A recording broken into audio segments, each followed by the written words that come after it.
नमस्कार, द गहनी में आपका बहुत बहुत स्वागत है। आज हमारे साथ नई मेहमान, हिंदी साहित्य की कई सारी किताबें लिख चुकी कवियत्री रचना शर्मा जी उपस्थित हैं। नमस्ते मैम। नमस्कार शिल्पी। किताब लिखने में आपकी रुचि कब से और कैसे हुई?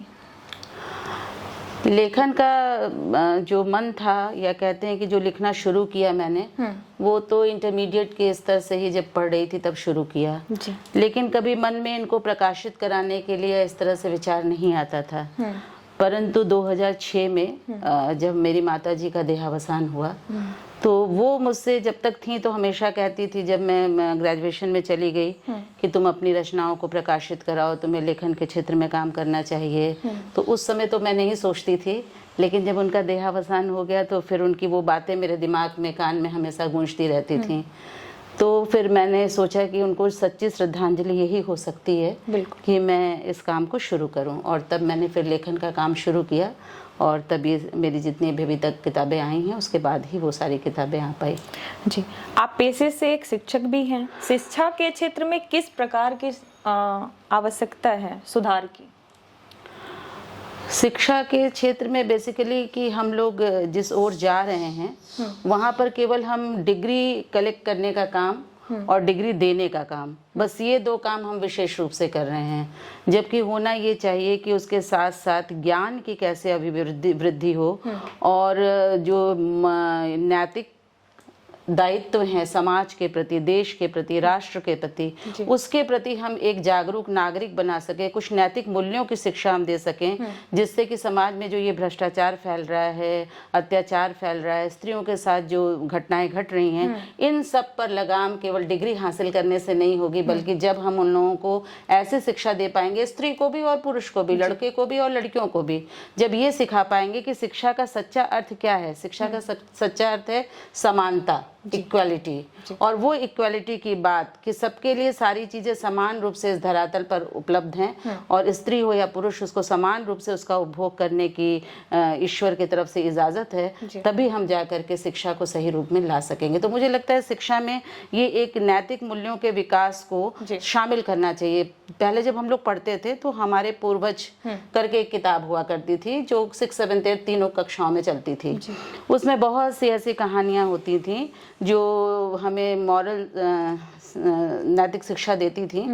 कि उसमें एक पन्नाधाय की कहानी थी कि कैसे उसने रक्षा के लिए अपने पुत्र का बलिदान दे दिया, तो राष्ट्र प्रथम है, इन सब बातों की शिक्षा, और how to behave, how to walk on earth, इन सारी चीज़ों की शिक्षा हम लोग को देनी चाहिए, तभी शिक्षा की पूर्ति हो सकेगी। बिल्कुल। आपके लेखन में स्त्री विमर्श को कितना स्थान मिलता है?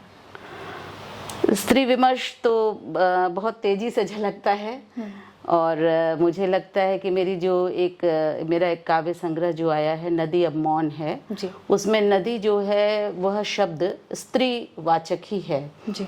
और स्त्री अभी मुखर नहीं हो पाई है समाज की, ये कहने का उसमें प्रयास है कि स्त्री को अपने अधिकारों के प्रति मुखर होना चाहिए, और तब जाकर के समाज में एक परिवर्तन दिखलाई पड़ेगा। तो स्त्री विमर्श की मेरी बहुत सारी रचनाएं हैं, और मेरे सभी संग्रहों में स्त्री के विविध रूप देखते हैं। ऐसा ही नहीं है कि स्त्री विमर्श की बात मैं करती हूँ तो केवल एक विद्रोह की बात सामने आ रही है, बल्कि हम कह सकते हैं कि उसमें प्रेम को भी मैंने बहुत लिखा है, क्योंकि प्रेम के बिना धरातल पे कुछ भी नहीं है, और प्रेम का जो कलश है वो स्त्री के पास है, बिल्कुल, वो पुरुष के हिस्से में ईश्वर ने नहीं दिया है। तो इस धरती पर अगर प्रेम की सरिता कोई प्रवाहित कर सकता है तो स्त्री ही कर सकती है। हालांकि स्त्री इस दिशा में चली जाती है, उसके साथ बहुत सी दुर्घटनाएं होती हैं, लेकिन उसके बावजूद माँ के रूप में, बहन के रूप में, पत्नी के रूप में, प्रेयसी के रूप में, हर रूप में स्त्री ही प्रेम को लेकर के इस संसार में खड़ी है, और स्त्री के कारण ही प्रेम का विमर्श चल रहा है इस धरती पर। महिलाओं की किस स्थिति पर मुखर होकर आप लिखना चाहती हैं? मैं स्त्रियों की सामाजिक स्थिति और उनका किस तरह से एक समानता का धरातल, जहाँ पर उनको स्त्री न माना जाए, उनको माना जाए कि ये मानव मात्र हैं। मानव मात्र मतलब कि जो आप किसी दूसरे के लिए समझते हैं कि ये उसको करना चाहिए, उसका राइट है, ये उसका अधिकार है, या ये उसने कर लिया तो ठीक है, वो मनुष्य है, उससे ये हो गया, उससे ये भूल हो गई तो मनुष्य है, उससे हो गई। इस तरह का एक भाव स्त्री के लिए भी तैयार होना चाहिए इस समाज में। तब स्त्री को सही ढंग से हम इक्वालिटी दे पाएंगे, समानता दे पाएंगे, या हम कह सकते हैं कि उसको हम आज तक जो मनुष्य की श्रेणी में नहीं गिन पाए हैं संवेदनाएं वो हम होनी गिन चाहिए। पाएंगे। हाँ, संवेदनाएं होनी चाहिए। किसी रचना की छोटी सी जानकारी जिसके केंद्र में महिला हो। मैं समझती हूँ कि कुछ रचना आप सुनना चाहती हैं, तो मैं इसके लिए चाहूँगी कि थोड़ा सा मैं कुछ पढ़ती हूँ। जी।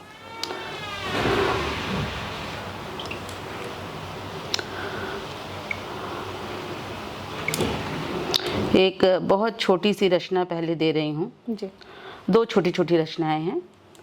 बिल्कुल। अचानक हवाएं गर्म हो जाती हैं, अचानक हवाएं गर्म हो जाती हैं, मेरे आसपास कुछ चटक जाता है, मैं देखती हूँ मेरे हाथ से कुछ गिरा भी नहीं, फिर भी कुछ टूट गया। क्या बात है। मैं देखती हूँ कि मेरे हाथ से कुछ गिरा भी नहीं, फिर भी कुछ टूट गया। बहुत तेज शोर पर मेरे अंदर सन्नाटा, कदमों में ताकत है पर दौड़ कर रोक नहीं सकती। बिखरे हुए को समेटना है, ये जानते हुए कि जैसे ही समेटूंगी जोड़ कर तैयार करूंगी पुनर्स्थापन के लिए कि अचानक हवाएं गर्म हो जाएंगी। क्या बात है। ये स्त्री के जीवन भर चलता रहता है। जी। अनिश्चित, सब कुछ अनिश्चित, अनिश्चित, सब कुछ अनिश्चित। स्त्री होना अनिश्चितता का पर्याय है शायद। सब बात करेंगे मजबूत करने की, ठेका लेंगे समाज सुधार का, सब तैयार हैं स्त्री का यात्रा पथ तय करने के लिए, पर नहीं तैयार हैं उसे अपनी इच्छा से चलने और मुस्कुराने की स्वतंत्रता देने के लिए। ये लोग नहीं जानते, ये लोग नहीं जानते। बंद कमरे से भी लिखती रहेगी कहानियाँ उजालों की, स्त्री बंद कमरे से भी लिखती रहेगी कहानियाँ उजालों की। क्या बात है, बहुत ही सुंदर। और एक बहुत छोटी सी क्षणिका है और इसमें स्त्री क्या चाहती है उसको मैंने रखने का प्रयास किया है। जी। गुजारिश है, समाज से ये गुजारिश है, गुजारिश है कि मुझे कविता की तरह पढ़ा जाए, गुजारिश है कि मुझे कविता की तरह पढ़ा जाए, गद्य की तरह एक सांस में बाँच न दिया जाए। क्या बात। गुजारिश है कि मुझे कविता की तरह पढ़ा जाए, गद्य की तरह एक सांस में बाँच न दिया जाए।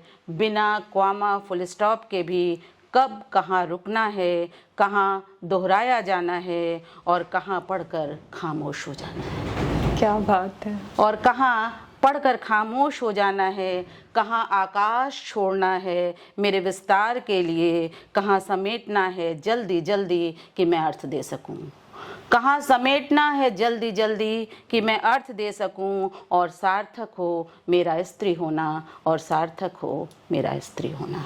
बहुत सुंदर। पूरी जीवनी आपने इस 3 कविता में आपने छोटे छोटे सुना दी स्त्री की, और वास्तव में ये स्त्री के जीवन में एक लगातार ऐसे ही हो रहा है। वो आपने लिख के अपनी रचना के द्वारा, क्योंकि चूंकि आपका नाम भी रचना है, जी जी, तो आपकी रचना काफ़ी प्रशंसनीय है। लैंगिक समानता और हमारे समाज को कैसे देखती हैं? लैंगिक समानता असल में कोई करने जैसा प्रश्न ही नहीं है। ये एक ऐसी बात चल रही है समाज में जहाँ 2 अनइक्वल चीज़ों को, जो कभी इक्वल हो नहीं सकती हैं, जिनमें अलग अलग क्वालिटीज़ हैं, उनको एक धरातल पर रख करके हम लैंगिक समानता की बात कर रहे हैं।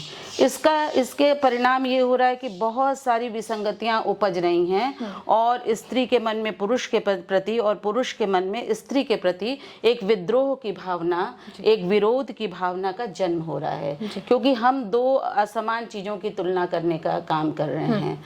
दोनों में अलग अलग क्वालिटीज़ हैं, दोनों का अपना समाज में अलग अलग स्थान है। कोई किसी से न तो पीछे है और न कोई किसी से आगे है। ये मानना भी गलत है कि पुरुष आगे है और स्त्री पीछे है, और यह भी कि स्त्री आगे है और पुरुष पीछे रहे, ये भी मानना गलत है। इसको हमें विवाह के सप्तपदी से लेना चाहिए, जहाँ पर हम देखते हैं कि उन 7 फेरों में एक कुछ फेरों में पुरुष आगे चलता है और फिर स्त्री आगे चलती है। तो ये वहां से हमको सिखाया जा रहा है कि आप में समानता की बात है और दोनों में अलग अलग क्वालिटीज है। वहां पर शौर्य है, शक्ति है पुरुष के अंदर, तो यहाँ ममता है, प्रेम है, आकर्षण है, और ये सारी चीज़ें मिलकर के एक समाज बनाती हैं और एक सृजन का काम करती हैं। तो मैं इस चीज़ को ही गलत मानती हूँ कि कहीं पर हम बैठ करके ये तय करें कि स्त्रियों को पुरुषों के बराबर अधिकार दिया जाना चाहिए। अधिकार तो सबको बराबर है।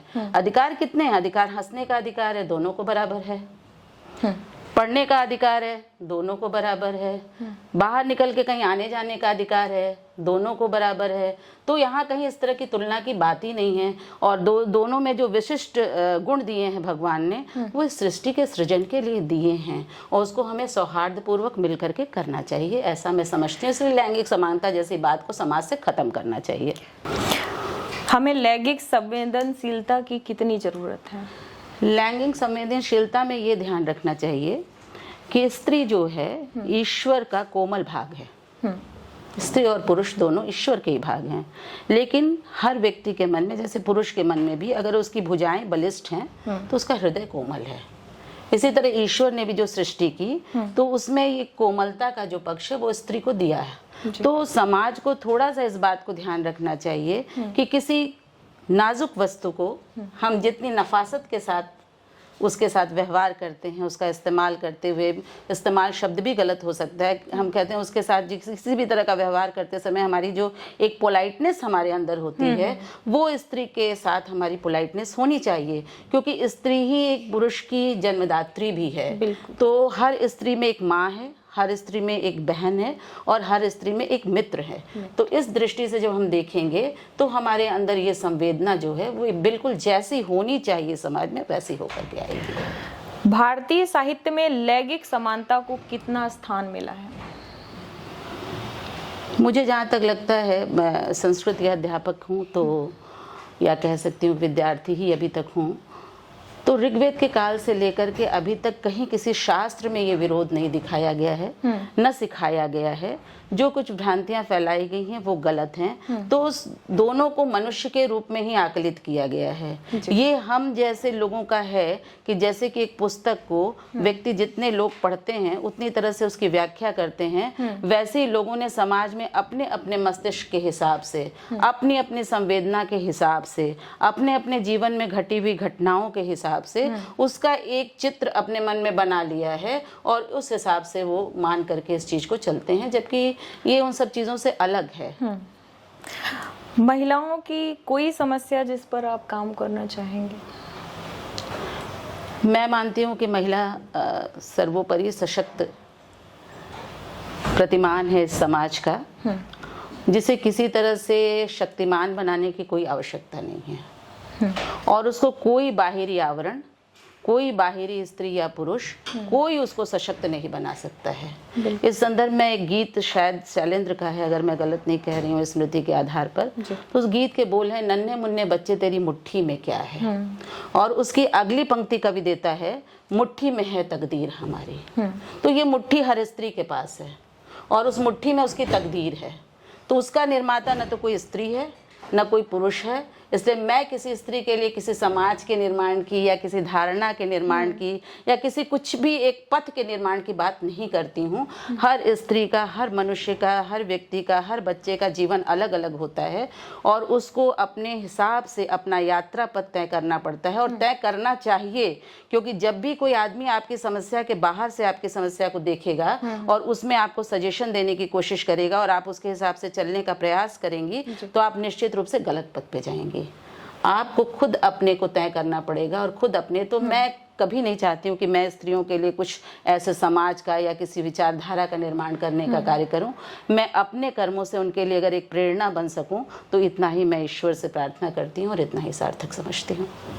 बहुत सुंदर। द गहनी से मैं शिल्पी आपका बहुत बहुत आभार करती हूँ। धन्यवाद। धन्यवाद शिल्पी, बहुत अच्छा लगा आज की इस वार्ता से।